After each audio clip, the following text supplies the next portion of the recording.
டைப்பர்ல ஸ்டாக்லாம் குறையுது, கொஞ்சம் எடுத்து வந்துடுறீங்களா? இந்த வரேங்க்கா. ஏன் டல்லா இருக்கீங்க? உடம்பு ஏதாவது சரியில்லையா என்ன? என்னன்னு தெரியலக்கா, காலேருந்து ஒரே மயக்கமா இருக்கு. ஜுரம் அடிக்குதா? நைட்டு தூங்குனீங்களா ஒழுங்கா? ஜுரம்லாம் இல்லக்கா, மயக்கமா இருக்கு. நான் வீட்டுக்கு போட்டா? எலக்ட்ரால் கொடுக்க சொல்றேன், ரெஸ்ட் எடுங்க. கொஞ்ச நேரம் கழிச்சு ஹாஸ்பிட்டல் போகலாம். சரிங்கக்கா. உங்களுக்கு லீவ் தரல, பாவனமா? அவங்க வீட்டுல எல்லாருமே வேலைக்கு போயிருப்பாங்கப்பா. உடம்பு சரியில்லாத பிள்ளை எப்படி தனியா அனுப்ப முடியும்? நான் தான் அவங்கள தப்பா புரிஞ்சுக்கிட்டேன். ஒரு ஸ்டாஃப் நல்லா இருந்தாங்கன்னா அவங்களை எல்லா வேலையும் வாங்கிட்டு உடம்பு சரியில்லை நேரத்தில் அமைச்சிடக்கூடாதுப்பா. அவங்களையும் நம்ம தானே பாத்துக்கணும். அக்கா, குடிக்க கொஞ்சம் தண்ணி தரீங்களா? வெயில் ரொம்ப அதிகமா இருக்கு. இந்தாங்க.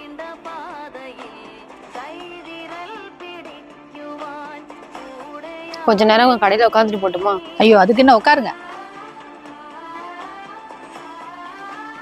A few moments later.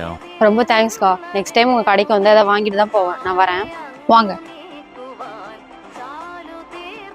அவங்க ஏசில இருந்துட்டு எதுவுமே வாங்காம போயிட்டாங்கம்மா. நம்ம நடக்கிற வழியில ஏதாவது மரம் செடி கொடி இருந்தாலாவது நிழல்ல நிக்கலாம். எவ்வளவு நேரம் தான் வெயில நடக்க முடியும்? ஏதாவது ஒரு சின்ன ஹெல்ப் தானே. அதுவும் இல்லாம நம்மள்ட்ட ஒன்றும் சொல்லாம அரை மணி நேரம் அதை காட்டுங்க இதை காட்டுங்க கடையை பூரா கழிச்சு போட்டு கடைசியா எனக்கு ஒண்ணுமே பிடிக்கல போறதுக்கு இது எவ்வளவோ மேல். அக்கா, டாய்ஸ் பார்க்கணும். உள்ள போங்க, நிறைய டாய்ஸ் இருக்கு. மீனோ, அவங்களுக்கு போய் அட்டன் பண்ணுமா? A few moments later. நாங்க எதை எடுத்து பையில போட்டு போறோம்னா கூட ஸ்டாஃப் அனுப்புறீங்க?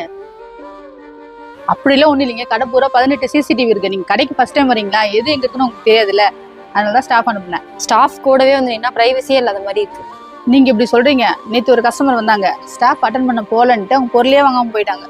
இதெல்லாம் பில் போடுங்க. 400 ஆச்சு. இந்தாங்க காசு.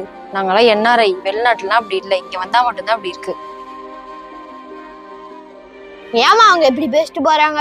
கடைக்கு வர்ற ஒவ்வொரு கஸ்டமருமே ஒவ்வொரு மாதிரி தான் இருப்பாங்க. பிசினஸ்னா அப்படிதான் இருக்கும். ஸ்டாக்லாம் எடுத்து வச்சிட்டீங்களா? எல்லாத்தையும் எடுத்து வச்சுட்டேங்க்கா.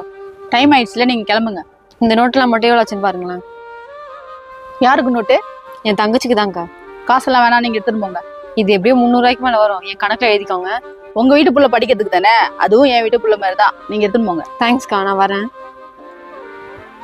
ஏன்க்கா இப்படி ஃப்ரீயா கொடுத்தீங்கன்னா கட்டுப்படி ஆகுமா? நம்மள்ட்ட வேலை செய்யறாங்கல்ல, அவங்க பிள்ளைங்களோட படிப்பு செலவாவது நம்ம ஏத்துக்கணும்ல. அவங்கவுங்க நிறைய பிள்ளைங்களுக்கு தத்து எடுத்து படிக்க வைக்கிறாங்க. நம்மளால முடிஞ்ச செலவாவது நம்ம பார்க்கணும்ல.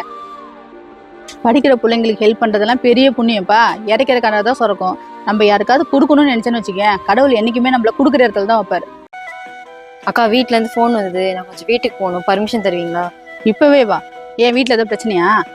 அம்மாக்கும் தம்பிக்கும் தான்க்கா பிரச்சனை. அம்மா தம்பி அடிச்சுட்டாங்க. அடிச்சிட்டாங்களா? ஏன்? தம்பி 10th படிக்கிறாங்கக்கா. அதான் அம்மா எந்த ஸ்போர்ட்ஸ்க்கும் போவேன்னு சொல்லிட்டாங்க. 10th படிச்சா ஸ்போர்ட்ஸுக்கு போக கூடாதுன்னு யார் சொன்னது? 10th மார்க் வாங்க மாட்டான்னு அம்மா பயப்படுறாங்க. அவன் நல்லா தானே படிக்கிறா? அவன் நல்லாதாக்கா மார்க் எடுக்கிறான். என்னையும் 9th ஸ்போர்ட்ஸ்ல நிறுத்திட்டாங்க. சின்ன வயசுல இருந்து கத்துக்கிற ஒரு விஷயத்தை எப்படி திடீர்னு விட முடியும்? அதுவும் இல்லாம அவன் நல்லா தானே படிக்கிறா. நாங்க சொன்னாலும் புரிஞ்சுக்க மாட்டாங்கக்கா. நீ வீட்டுக்கு போ, உங்க அம்மா கால் பண்ணி சொல்றேன். நான் சொன்ன உங்க அம்மா புரிஞ்சுப்பாங்க. ஸ்போர்ட்ஸ் கோட்டான்னு ஒண்ணு இருக்கே, அதை ஏன் யூஸ் பண்ண மாட்டேங்கிறீங்க? எங்களுக்கு தெரியும்க்கா, ஆனா வீட்டுல சொன்னா ஒத்துக்க மாட்டாங்க. நான் வரேன்க்கா. நான் 10th போனா நீங்களே என்ன நிறுத்திடுவீங்களாமா? நான் நிறுத்த மாட்டேன்பா. இது உன் லைஃப், உனக்கு பிடிச்சது நீ செய்யலாம்.